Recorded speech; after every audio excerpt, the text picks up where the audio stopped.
Guys, look at my sweet plant. It's a snake. Snake plant. Yeah. I think that's what it's called.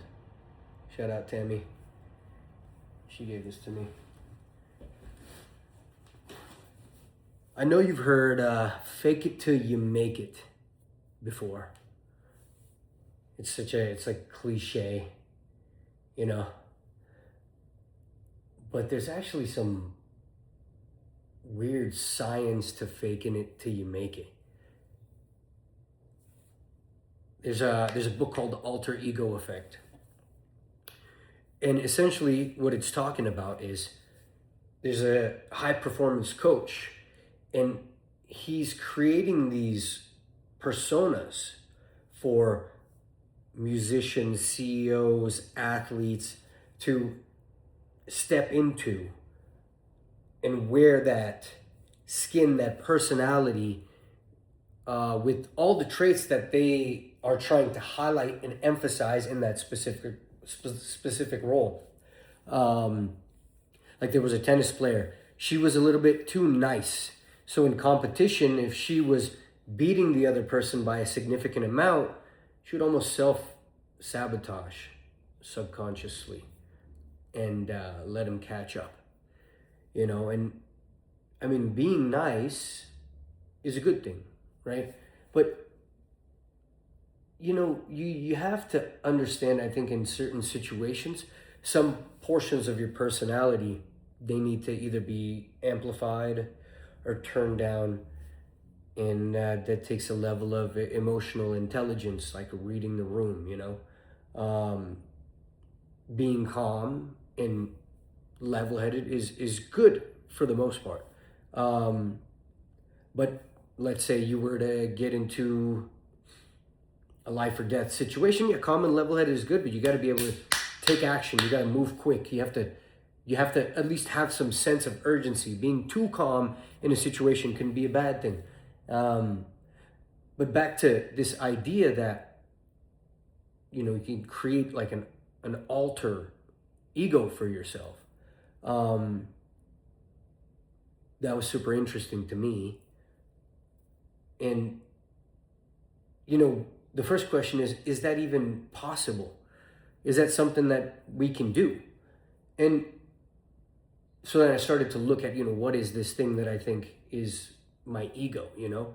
And for me, I realized a lot of it was stories I was telling myself about me in the world.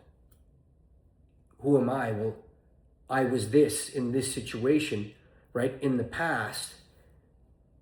And so that must mean that's who I am, right?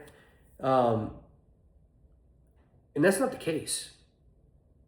That's not who you are. That's just, I would say, some programming of your identity. And I think your mind tries to fulfill this identity, right? And this programming you've received, it could be from your parents, from your school, from a toxic relationship that taught you that, you know, you are deserving of just these things and this is who you are and this is how you handle things because that person told me that or my parents told me this. And so what a unfortunate thing to live a life and believe that this identity that was given to you essentially by other people, life events that, you know, could happen to anybody, right? And then you wear it around and now that's you.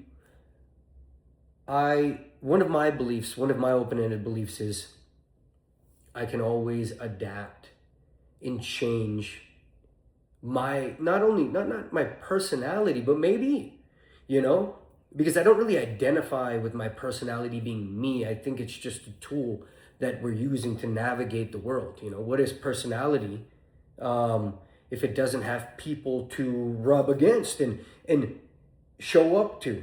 You know, personality doesn't exist in a vacuum. Personality exists in an environment where you're having to utilize your personality, how you stand, how you talk, how you communicate, that all shows what you feel about yourself in that particular situation. But here's the fun part, right? What if you could change an aspect of your personality? Pick something. You're shy. You don't want to be shy. Okay. Can you fake it till you make it? Meaning, okay, let's say you just pretend for a day that you are somebody that's not shy. And you just play this character, and you give yourself the ability to just pretend. You probably get some weird reactions from the people around you because they're kind of keeping that story alive with you, right? About your personality, who you are in the world. But why should their need for consistency in their reality dictate what you should do and expect in your reality? If you want to change something about yourself, I think this is a powerful tool. To just act like you are this person that already has that quality. And if you need to go as far as writing it down and thinking, okay, what is this, like 007 agent guy? Like, how does he move? He stands up with good posture. He speaks articulately, is thoughtful when he speaks, is confident, right? Smart, works hard. For me, that's like the Ubermensch, right? The Superman. I have an ideal in my head, and I just practice those traits. Am I that guy all the time? No. I mean, it's a never-ending process. But I know how I need to show up when I'm under the gun, and I think that tactic to create this kind of persona that you can step into, because really that's all we're doing anyway. But you're just falling back on old practice patterns that feel comfortable, because you've just been doing it your whole life. But what if you could change? If you want to change, try this out. I don't know. Or don't do anything.